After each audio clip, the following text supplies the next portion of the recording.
peace and love, Islam. Welcome to the Cosmo Ill channel. This is my first live in a while. I've been here in Hawaii, and I guess you can say I've been kind of challenged with my internet connection. And so I just was able to get some software that will enable me to now connect and do lives. So here it is.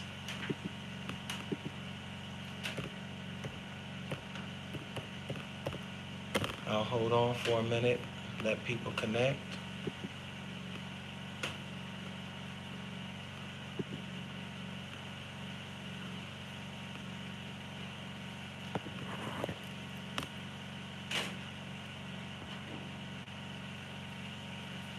So today's topic will be tools of the devil's workshop.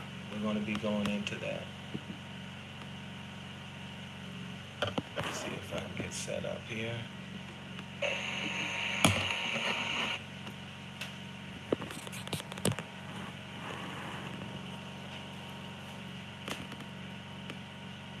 Again, it's been my first live in a while. It's been about 3 years since I moved to Hawaii. And I've been challenged with my internet signal, living off grid, building this Moorish village out here. And so just got access to some internet that now I can stream, I can upload videos. So expect a lot more from the Cosmo Ill channel. I appreciate everyone that's been tuning in and that's been waiting for this particular broadcast. We're going to go into some high-level science, something for everybody, something for everyone, something for the curious, something for the student, and something for the Sheiks. Tools of the Devil Workshop, where does that come from? Well, within Moorish science, there are various tools. And before I get to the Tools of the Devil Workshop, which is this lesson right here, this lesson is, let's see, this is from about 1980, and it was put together by Moorish Science Temple of America, Temple number 43, under, at that time, Brother Clifford Jackson Bey, Grand Sheik and Divine Minister. And it's been something that has guided Sheiks and Adepts, along with the professor lesson and other lessons for a while. So you'll see the cover of the advertisement that I did is a rendition of this. So this is a very old document, and I guess you can call it like a plus lesson. All right, a plus lesson similar to like 5% lessons. We have lessons that come from our Circle 7, from Prophet Noble Drew Ali, and then we have Sheiks and Divine Ministers that put together lessons to kind of expound and build upon the issues and enable us to be able to move in science with the teachings that we have, make it more applicable. And so before I get to the Tools of the Devil Workshop, I want to speak about some of the other tools. These are tools that Adepts and Sheiks are aware of that help us on our journey. The key to Moorish science is character building. A lot of people study the science, they study civics, they study various things, but without the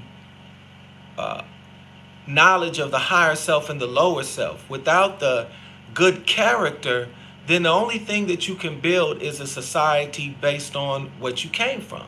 If you come from a lower self society and you haven't been able to control your lower self, then you're going to create another lower self society. No matter what your nationality is, no matter what knowledge you have, character building lies at the foundation of Moorish science. And so in this lesson right here, chapter 5 from the Holy Quran of the Moorish Science Temple of America, it deals with after the feast of our brother Justice, a homeward journey, the missing Jesus, the search for him. His parents find him in the temple. He goes with them to Nazareth, and most importantly, for our lesson today, the symbolic meaning of the carpenter's tools. So we want to go into the symbolic meaning of the carpenter's tools. And it said, and Jesus, Brother Justice, said, do you not know that I must be about my Father's work? But he went around and pressed the hand of every doctor of the law and said, I trust that we meet again. And then he went forth with his parents on the way to Nazareth. And when they reached their home, he wrought with Joseph as a carpenter. One day, as he was bringing forth the tools for work, he said, these tools remind me of the ones we handle in the workshop of the mind, where things are made of thought, where we build up character. We use the square to measure all our lines, to straighten out the crooked places of the way, and to make the corners of our conduct square. We use the compass to draw circles around our passions and desires and keep them within the bounds of righteousness. We use the axe to cut away the naughty, useless, and ungainly parts that make the character symmetrical. We use the hammer to drive home the truth and pound it in until it is a part of every part. We use the plane to smooth the rough, uneven surface of joint and block and board that go to build the temple of truth. The chisel, the line, the plummet, and the saw have all their uses in the workshop of the mind. And so today's lesson is dealing with the workshop of the mind. Peace and love, Islam. And so the workshop of the mind is your psychology. It's how you think. Because as adepts and as masters and as students, we're to govern our words, thoughts, and deeds. You have a lot of teachers out here, a lot of sheiks out here who are teaching knowledge. But you can tell by their character and by their speech and by their actions that they have not used these tools. Number one, we use the square to measure out all our lines, to straighten out the crooked places of the way, and to make the corners of our conduct square. So what does that mean? You've heard the phrase square dealing. Well, to be square, square is what? 90 degrees. 4 corners of 90 degrees. Well, when you take 90 degrees and you add them up, it's 360. But when you separate it one by one, it's 90 degrees. So to be square is to be 90 degrees perpendicular to the earth, which means to be upright, which means to be just, which means that you are square dealing. We use the compass to draw circles around our passions and keep them within the bounds of righteousness. A compass again goes 360 degrees. And you have to keep your passions and your low desires in check. Because if you don't keep your passions and your low desires in check, then what happens is your passions and your low desires may cause you to harm somebody else. So again, we have the square, which is 360 degrees. And we have the circle, which is 360 degrees. The square represents the earth, and the circle represents the celestial bodies. When you look up to the heavens, you see what? The sun, the moon, the stars, they're all round, 360 degrees. But when you look down to the earth, for anything to be stable, it has to be in a square, for the most part, like a chair or a building. It may be a rectangle, but it's a square. And so these tools are symbolic of the tools we use in the workshop of the mind to make sure that we're on point, to make sure that we're dealing the way that we're supposed to be dealing, that we're upright and just. And it's very important for a sheik to be this way. Many of you or some of you may have been done wrong. There are people out there that scam, that sell literature and sell and take money, and they don't give you anything in return, or you end up in a worse situation. This is someone who's not square dealing. This is somebody who has the lust for the money, but they haven't kept their desires in check within the bounds of righteousness. We use the axe to cut away the naughty, useless, and ungainly parts of our character. You've heard the phrase, accept me as I am. Well, We don't accept people as they are because we don't accept ourselves as we are. When you come into Moorish science or when you come into any discipline, there's things that you need to change about yourself. And if you are not willing to change these things about yourself, then you're not willing to grow. Then you're not willing to ascend those ladders and ascend unto the higher self. Because remember, Moorish science isn't just about civics. It's about the higher self and the lower self. Islam, praise Allah. I want to give Islam to everyone that's in the comments. I can't really see too good because I'm on my mobile device, but I see Brother Lee Bay in there doing what he does. Islam. So this lesson handed down to us by our Sheiks deals with some other tools. And these tools are known as the tools of the devil workshop. And these tools are what the lower self uses to keep our movement divided, to keep our movement in a state of disarray, to keep us going at one another, and to prevent us from having unity. And unity is important because without unity, there's no strength. Without unity, we lose the political, social, and economic power that we're supposed to have. So these tools are very important. And I'm going to read to you what it says just on the cover. It says, these tools are commonly governed by the iron hand oppression of Satan and have their uses in the workshop of the mind. So what's the first tool? Number one. And I share these tools with you so that when you see them in operation, then you can recognize them. Because without the knowledge of these tools, you may not understand that something is being worked on you. Like magic. Because you may not know of the tool and the person that's using the tool knows of it. So you're being worked on whether you know it or not. The monkey wrench of confusion. And we've heard in our Ebonics, someone put a monkey wrench in the game. Well, what does that mean? So when you look at an engine or any type of mechanical thing that is moving, if someone were fixing an engine and left a monkey wrench, then when you try to start up that engine and when you try to go, that monkey wrench is going to be in there bouncing around, breaking everything and causing all kind of problems to prevent you from going to your destination. It says the monkey wrench of confusion has proved to be a valuable asset to the devil when he feels the need to tighten down on the nuts of divisionalism and the bolts of vanquishment. So the monkey wrench of confusion causes division.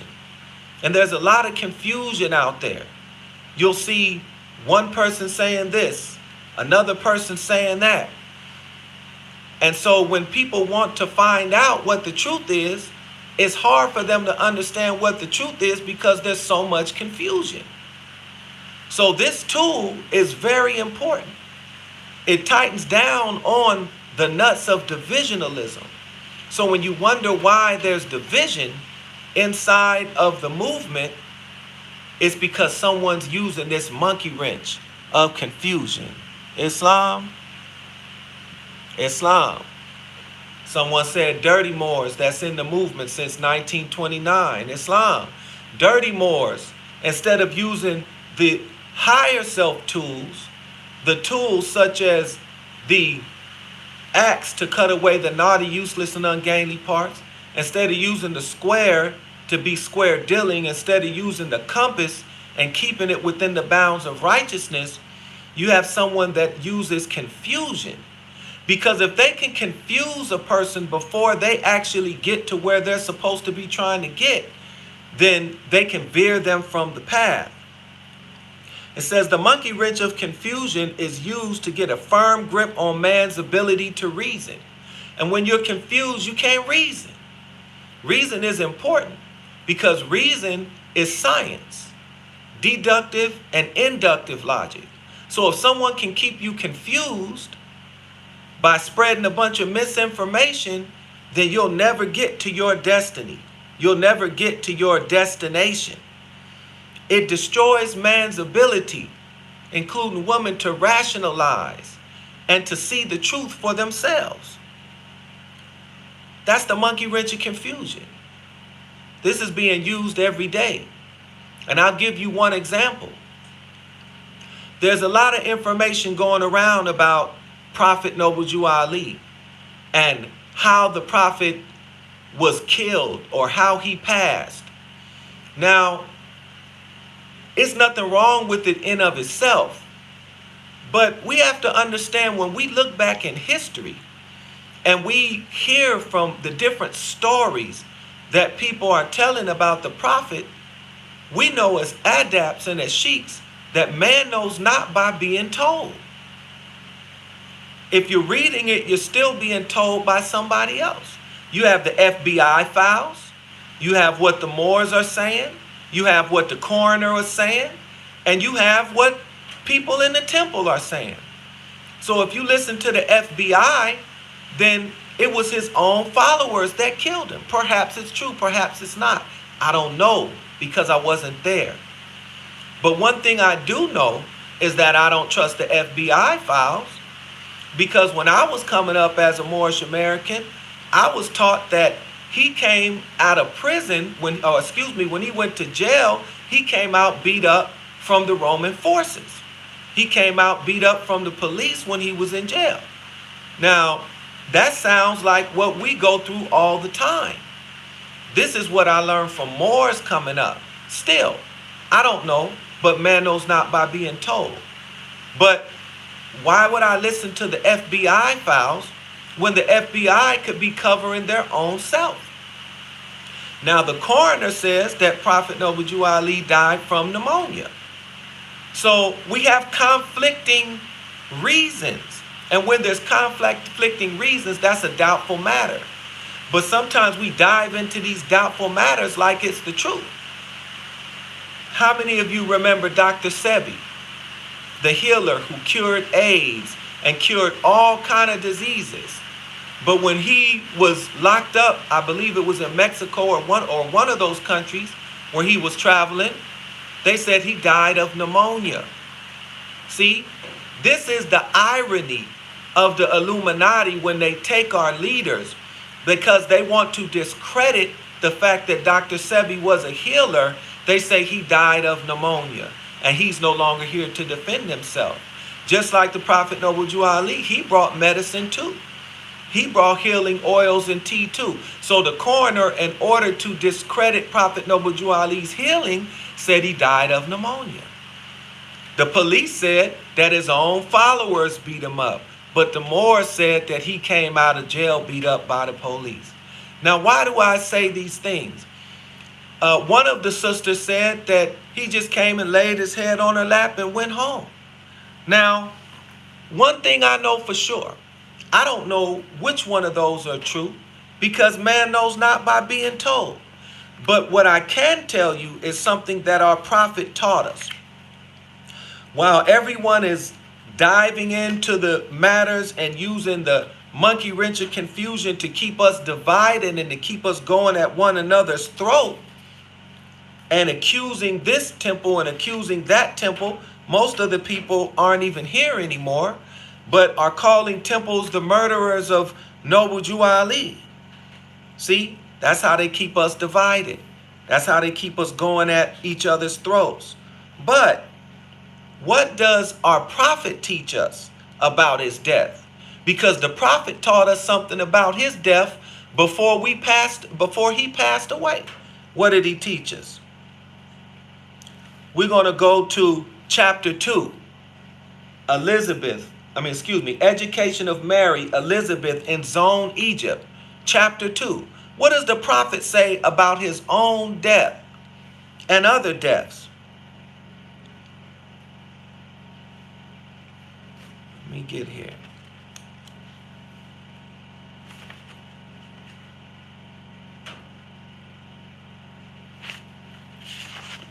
Oh, actually, excuse me. It's chapter 4. Chapter 4, the ministry of death. Death and burial of Elizabeth. Matheno's lessons, the ministry of death. The prophet taught us of a ministry of death before he passed away. And this is what he had to say about death. Key 3.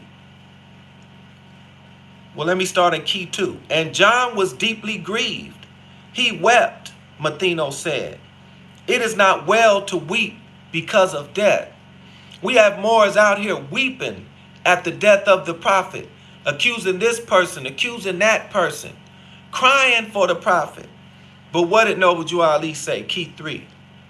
He taught us death is no enemy to man. It is a friend who, when the work of life is done, just cuts the cord and binds the human boat to earth, that it may sail on smoother seas. So regardless of how the prophet passed, we know that death is no enemy to man. It also says that all cause of death are for the best. This is key 5. The cause of death are always for the best, for we are solving problems there as well as here, and one is sure to find himself where he can solve his problems best. So if all cause of death are for the best, Islam, trust thyself. If all cause of death are for the best, then that means that the prophet's death was for the best. If death is no enemy to man and it's a friend, then that means the death of the prophet should not be something that make us enemies to one another. We need to learn how to let the prophet rest, because the prophet is turning over in his grave behind us, going back and forth about who done it, who did this and who did that. So I'm going to roll with what Noble Jew Ali taught us. All cause of death are for the best. And no amount of crying or weeping or rehearsing the stories and bickering about it is going to bring him back. So that's an example of the confusion. We're going to the next tool. The screwdriver of disruption. Another asset to the devil workshop. This tool serves a unique purpose when it comes to screwing man's ability to will that which is right and forbid that which is wrong. It screws man's consciousness to the extent that his life becomes unequal, his motions become irregular, and his soul changes with the weather. I'm going to skip down a little bit. The screws of vanity, intemperance, fear, which we know is false education appearing real in the acronym, and dismay are kept intact with the screwdriver of disruption, causing man to constantly weep at the calamities of the human state. So we just talked about weeping at the death of the prophet. That's weeping at the calamities of the human state. But what's the root of it? The root of it is vanity, intemperance, fear, and dismay.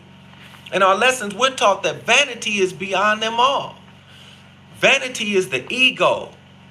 And what we see out here on social media when people are going back and forth and arguing and trying to prove who's superior, who's on top and who's not, is nothing but vanity and ego. And so people coming into the science look at this and they see this, and then they say this is how it's supposed to go.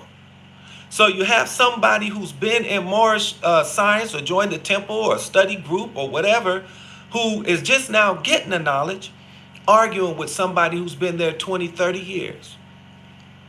And that doesn't mean that someone who just got the knowledge can't have some measures. This is true. I'm talking about arguing.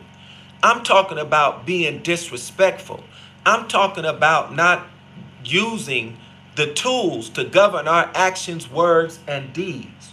You have a lot of high-powered scientists out here who talk about word magic and who talk about the sound and vibration and how words have power. And yet, they are attempting to teach divine science while cursing and swearing in the midst of it. This is someone that doesn't have control over the actions of their soul. Because if black and Negro and colored and other words that we don't want to use are important not to use, like some people don't like to use the word wife, or other people don't want to use the word, you know all the words that's floating around out there. Family. Some people don't like to use the word family. There's a lot of words that Moors key into and say, oh, don't use this word, don't use that word, don't use this word, don't use that word, because it's word magic, and you keeping yourself in a state of being cursed, or in a state of having magic being worked on you. Well, what about curse words? It's a reason that they're called curse words, because they were used to curse. They were used to make a mockery of and to disrespect those who are righteous. Now, some of those people were obviously not righteous. Some of those people were had on polished coats, but were doing evil things. But that's not everybody. And so we have to make sure that we watch our words and our deeds, and we hold those who are supposed to be teaching high-level science accountable to their words, actions, and deeds. It's not just about knowledge. This Moorish science demonstration is not just about knowledge. It's about wisdom. It's about understanding. And it's about having the power to keep your lower self in alignment. Cursing feels good. El-Hajj Malik El-Shabazz said that a man curses when he doesn't have the words to express what's on his mind. Sometimes curse words feel good. So there's a sensation attached with certain words, which cause us to continue to do it. And it also causes one to use it because they know that it will hit that sensation in the person. If I was to sit up here and put out a few curse words and curse some people out, you'll feel it emotionally. And so it's a way to pull you into something that you may or may not want to be a part of. The crowbar of contempt. This is the most powerful tool known when it comes to destroying man's sense of unity and organizational ability. Those who use the monkey wrench of confusion, those who use the screwdriver of disruption, ultimately are using these tools to create contempt amongst one another. If you listen to a Moor, and you listen to a Grand Sheik, or you listen to some type of Moorish bigwig out there that's talking, and you come away with contempt in your heart and in your mind for your brother, then what kind of message is that? What kind of message is that? A message of contempt. That's that crowbar of contempt. This tool is noted for prying its way into man's conscious ability to organize. Now, this is the most important part. It stimulates a neurotransmitter, which triggers a lower self response that alludes to willful disobedience and disrespect to divine law. This causes man to rush upon destruction. How many times do we witness disrespect of divine law? Disrespect of the divine side of the movement for the civic side of the movement. Disrespect for the masculine side of the movement, and contempt for the feminine side of the movement. I had a discussion with a sister the other day, and she said that all Abrahamic religions were tainted and were of the devil because we use the word Father, Allah. She said, what about the goddess? What about the mother? I said, sister, don't you know that spirits do not have gender? See? Spirits do not have gender.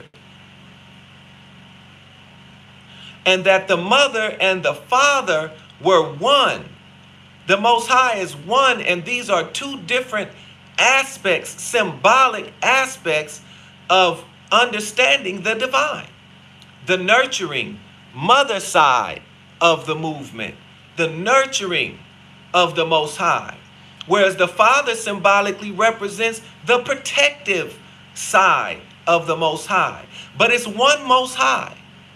But see, that crowbar of contempt, or that monkey wrench of confusion, which tightens down on the nuts of divisionalism, have us divided over gender and spiritual matters. Gender is a physical quality. You're only engendered when you pass through the stargate and come out onto this plane. You're either given a male body or a masculine body or a female or feminine body.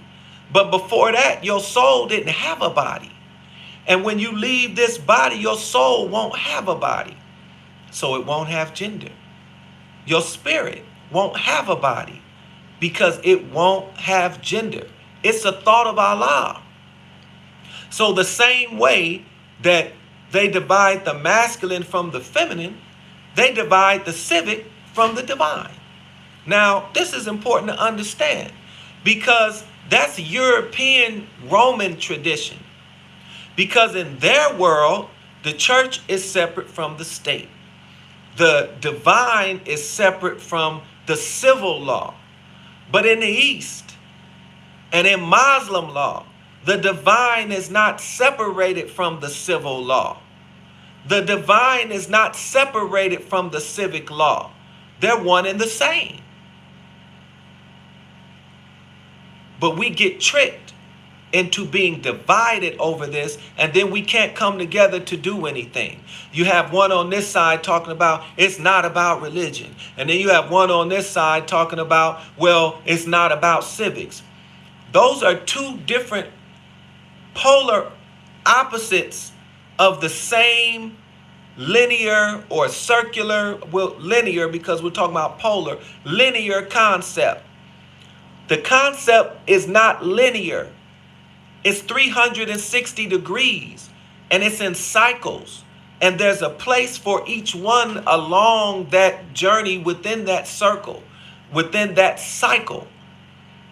And many of you have heard me speak very adamantly about the role that religion plays in civics and the role that religion plays in law. So there's no need for us to be divided over these things. As I continue, these tools are symbolic of the psychological instruments used by the descendants of Adam and Eve to destroy man's consciousness, thus causing him to be mentally incoherent and incapable of thinking for himself. So, when one has been polarized, then now certain words or certain concepts become trigger words that they recoil from before they can even get an understanding of the concept. They recoil from it because they've already been polarized. They've already been divided to the point where someone hears Father God Allah, they don't hear anything after that because they're polarized into the mother concept. Or with someone who hears mother because they're polarized into the symbolic father concept, when really they're one. Can't you see that these tools are being used on us? And until we're able to come out of these polarizations, what happens is our consciousness is destroyed because we're no longer 360. You see, this tassel spin 360 right here. The lower circle around the head represent the physical knowledge on this earth. The lower circle represent the civics. The higher 360 degree circle around here represents the divine. So you're going to divide your fez from the civic and the divine? You're going to be down here at the base level and not ascend? Or you're going to be so high up here that you don't have your feet on the ground? Don't let nobody divide your fez. This tassel symbolic of the sun. 360 degrees around this higher knowledge and this lower knowledge. The lower knowledge is the civics because that's for your earthly salvation. The higher knowledge is for your divine salvation. Prophet Noble Ali teach us in chapter 48 that we're returning the Church of Christianity back to the pale-skinned nations of Europe because it was created by their forefathers for their earthly salvation. While we, the Moorish Americans, are returning to Islam because it was founded, not created, founded by our forefathers for our earthly and divine salvation. When you read your Constitution and bylaws, Act 6, it teaches you about nationality and divine creed. So you have two pillars. It's not two pillars. The pillar is broken. The pillar is broken. You have a pillar on the right and a pillar on the left. It's not two pillars, it's a broken pillar. And until you, the Asiatics of North America, until you, the Moorish American Muslims, put that pillar back together, you'll never be free all the way. You'll never reach that pinnacle of life which spent to build the temple of perfected man. You have to mend the broken pillar. You have to mend this divided fez between the civics and between the law or the divine. It says if these tools are permitted to gain strength in man's years, he will undoubtedly fall victim to what society classifies as abnormal behavior. How much abnormal behavior do we see out there? You have people doing all kind of crazy stuff that just don't fit. And I understand. Be yourself, but be respectful to yourself. Be yourself, but be respectful to what is sacred. Every nation has sacred things. We do things to the things that are sacred to desecrate them. It's sacred because all nations have sacred things. All nations have rights and rituals, manhood rights, womanhood rights, marriages, marriage obligation ceremonies and rights. So you wouldn't go into a Buddhist temple and try to change around all of the customs in that temple. You wouldn't walk into any sacred, indigenous, or aboriginal or original land, whatever term you use, and violate those sacred rights. But yet when it comes to Moorish American rights and traditions, we desecrate it. We just witnessed with BMF, the feds being desecrated on film and on screen. But how often are we the ones desecrating our own feds, which give them the ability and the objective and the mindset to think that it's all right to do that?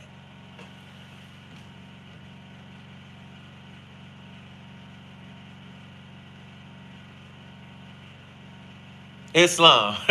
Praise Allah. Brother Lee Bay, we got a request that you chill out, man. Because you got about 100 posts in here, brother. You got about 100 comments. Give it a few comments and let some other people comment, because we can't see the comments in between your comments. Islam, let's be respectful. Not that you're trying to be disrespectful, but, you know, let some other people get some in. So what I want to do is, there's about 20 minutes left. I want to open it up for question and answer. I'm going to read this last line, and if there's any questions and or comments that anybody wants to address, then we can deal with that from this lesson, hopefully. But if not, you know, it's all right too. This abnormal behavior, Moorish scientists call it the five foes: instability, inconstancy, insufficiency of knowledge, weakness, and misery. So these five foes can be found in your Circle 7 Quran. I'm going to tell you more. A lot of these brothers and sisters are not reading their Circle 7 Quran. They're not reading the Moorish literature. They're not reading the 101s because they're saying things diametrically opposed to it. They're saying things that are opposite of what's in this book. So now ask yourself, what did you come into Moorish science for? Did you come into Moorish science to learn from what the Prophet left? Because if you did, then read it. Because it's a lot of people out here adulterating what the Prophet said. There's Moorish literature. This Moorish literature right here is the Prophet's written words and words that he approved of from the Moorish guide. We don't have videotapes. We don't have audio tapes like they have of Elijah Muhammad. But we have his written word. Are you reading his written word? Because some of the things that Moors out here are saying are diametrically 180 degrees opposed to what's in this Moorish literature.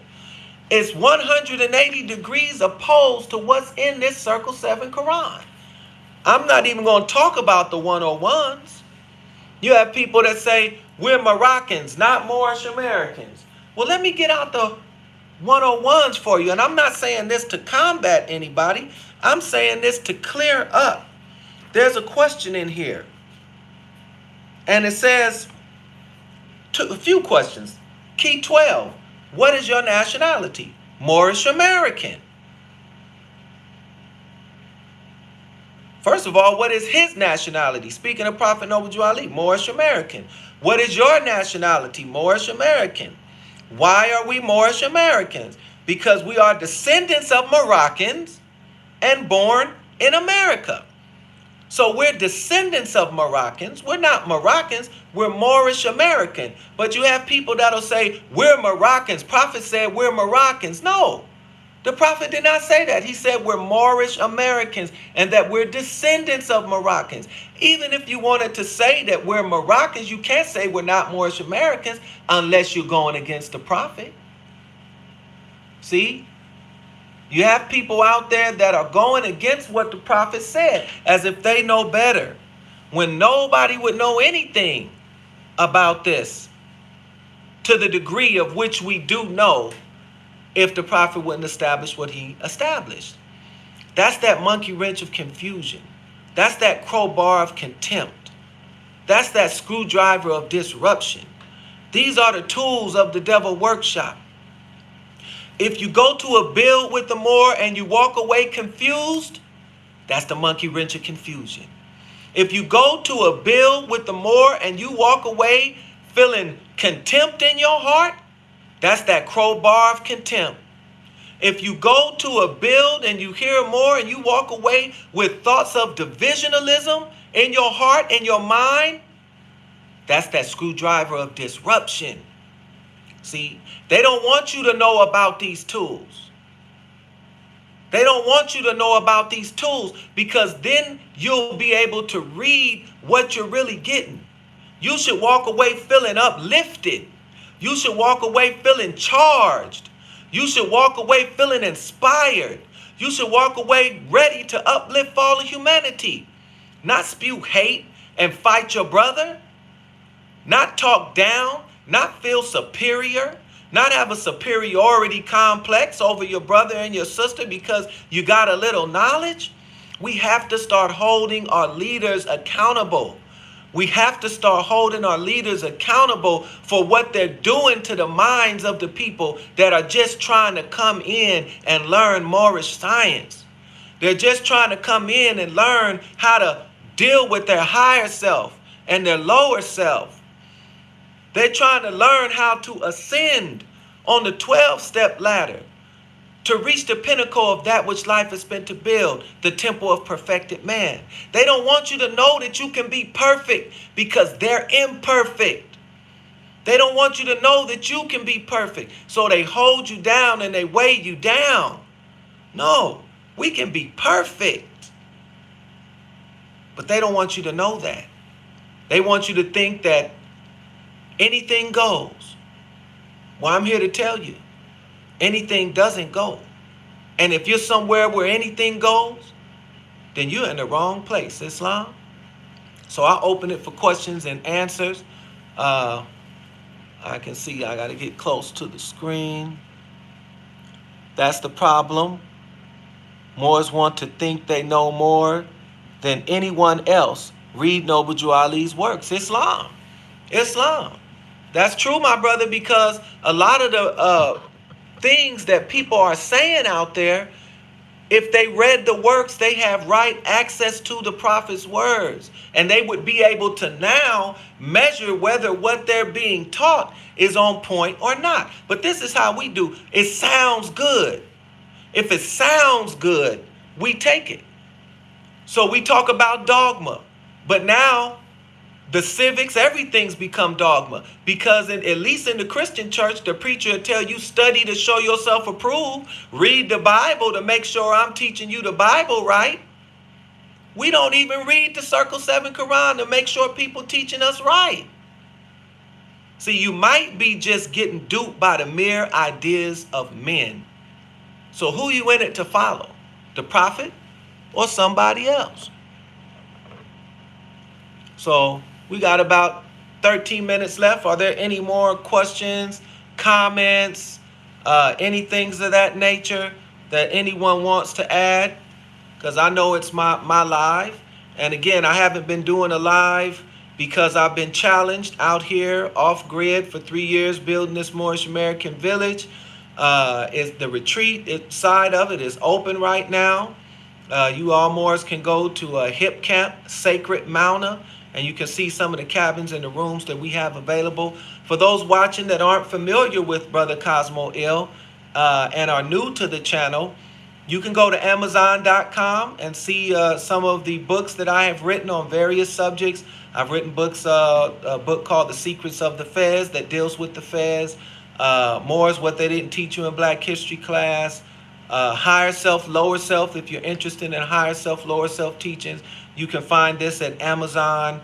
And you can also follow me on Instagram, Facebook, and Cosmo Ill Unplugged on TikTok, where I get a little bit loose, but not too loose. Islam. Let's see. Are you still operating out of Oakland? Islam, beloved. I'm here in Hawaii, me and my family on missionary work, but we still do have the temple in Oakland. That's under, right now, Brother Grand Sheik William Osiris Bey. And you can contact them. There's a chat where I seen the assistant Grand Sheik put in here. Moorish Science Temple of America, Oakland, MSTA Oakland. You can get in touch with Moors out there in Oakland. And, we also meet, if you go to prophetnobledrewali.org, we have a national call where Hawaii, Oakland, New York, and other regions come together once every first Friday, and then we meet via Zoom, and everybody gets a chance to fellowship with one another. So still connected with Oakland, but out here doing the missionary work in Hawaii. Appreciate you for asking that question. Anybody else? Because to talk much is the foolishness of folly. And I can go ahead and end this broadcast unless anybody has anything to say or any questions. Again, this is the first of more broadcasts that are to come. So look out for more broadcasts that's going to be going into Moorish science, but also some of the political, social, and economic issues that face our brothers and sisters in the Moorish movement, how we can uplift, what Moors are doing. Again, go to prophetnobledrewali.org. Some of the things that we've been working on, aside from what we've been working on out here, is we have a newspaper. It's a national newspaper that you can get. It's known as the Moorish Times newspaper. And so we have about 5 volumes out of this right now. You can get this at prophetnoblejuali.org. And it's packed with news and packed with lessons, brothers and sisters. Lessons.